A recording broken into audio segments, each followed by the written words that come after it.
और बड़ी खबर, भोपाल से नर्सिंग कॉलेज की मान्यता रद्द होने पर सियासत हो रही है।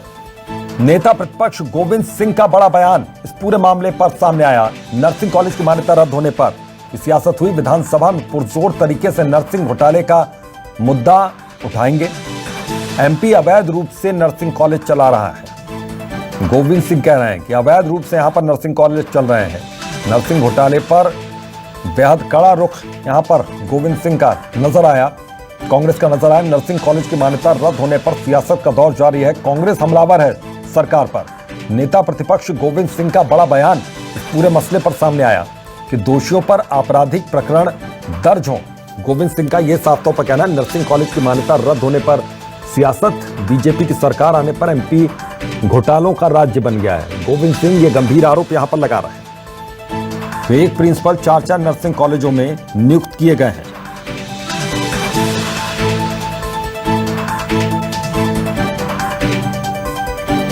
तो नेता प्रतिपक्ष गोविंद सिंह का ये बड़ा बयान यहां पर सामने आया। नर्सिंग कॉलेज की मान्यता रद्द होने पर सियासत का दौर जारी है। दोषियों पर आपराधिक कार्रवाई हो, गोविंद सिंह ये मांग कर रहे हैं सरकार से। तो नेता प्रतिपक्ष गोविंद सिंह का बड़ा बयान यहां पर सामने आया है। नर्सिंग कॉलेज की मान्यता रद्द होने पर सियासत का दौर जारी है। तो बीजेपी की सरकार आने पर एमपी घोटालों का राज्य बन गया है। गोविंद सिंह ये भी आरोप यहां पर लगा रहे हैं।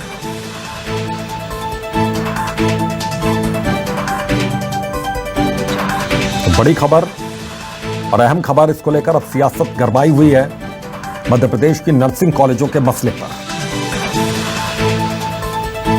तो गंभीर आरोप यहां पर गोविंद सिंह की ओर से लगाए जा रहे हैं, कांग्रेस की ओर से लगाए जा रहे हैं। दोषियों पर आपराधिक प्रकरण दर्ज हो, यह कहना है गोविंद सिंह का। और शब्बीर हमारे सहयोगी इसी खबर पर जुड़े हुए हैं, सीधा उनका रुख करते हैं। शब्बीर, काफी गंभीर और कड़ी टिप्पणी यहां पर की गई है नेता प्रतिपक्ष की ओर से। क्या कुछ और आरोप लगाते हुए उन्होंने बातें कही हैं, बड़ी बातें?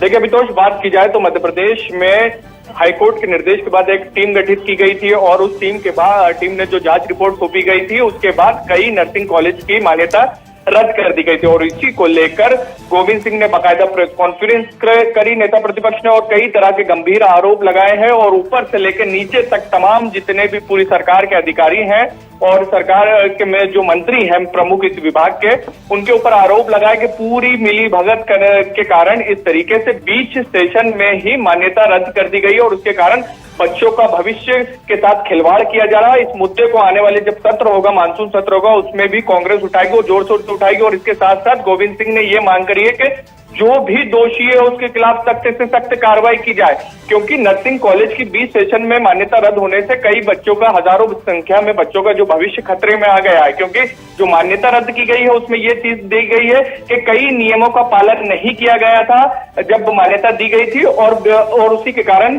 कई सुविधाएं बच्चों को नहीं मिल पा रही थी, इसी के कारण मान्यता रद्द की जाती। तो लेकिन सबसे बड़ा सवाल नेता प्रतिपक्ष गोविंद सिंह और कांग्रेस उठा रहे कि उस वक्त मान्यता किसने दी थी और किस आधार पर दी गई थी, उन सभी पर कार्रवाई की जाए। और जिन लोगों ने दी थी उसके अंदर सरकार के लोग, सरकार के भी अधिकारी बैठे हुए हैं। तो पूरा साठगांठ के तहत ये पूरा का पूरा गोरख धंधा हुआ है और बच्चों के भविष्य के साथ खिलवाड़ किया जा रहा, तो उन लोगों पर भी कार्रवाई की जाए। लेकिन इसके ऊपर बाकायदा हम चिकित्सा शिक्षा मंत्री की बात करें, विश्वास सारंग का भी बयान आया। उनका कहना है कि पूरे घोटाले का जो पूरा पर्दाफाश हुआ सरकार की तरफ से भी किया गया। अगर उन्होंने साथ में एक चीज और जोड़ी कि जांच कमेटी के तहत जिन्होंने मान्यता रद्द करी है, अगर वो भी गलत पाया जाता तो उनके खिलाफ भी कार्रवाई की जाएगी। क्योंकि कई ऐसे नर्सिंग कॉलेज हैं जो बड़े नर्सिंग कॉलेज है, उनकी भी मान्यता रद्द कर दी गई है। तो अंदर खाने या अभितोष ये भी चीजें निकलकर सामने आ रही कि क्यों, आखिर क्या कारण थे जो इन कॉलेजों की भी जो लंबे समय से चल रहे थे नर्सिंग कॉलेज, उनकी मान्यता रद्द हुई है। आरोप उठ रहा है, लेकिन इन सबके बीच अभितोष बच्चों का ये अभी अधर में लटका हुआ नजर आ रहा है। अभितोष, बिल्कुल बच्चों का भविष्य अधर में लटका हुआ नजर आ रहा है। शब्बीर, आप बने रहिएगा हमारे साथ, आपके पास दोबारा लौटते हैं। तो बड़ी खबर है ये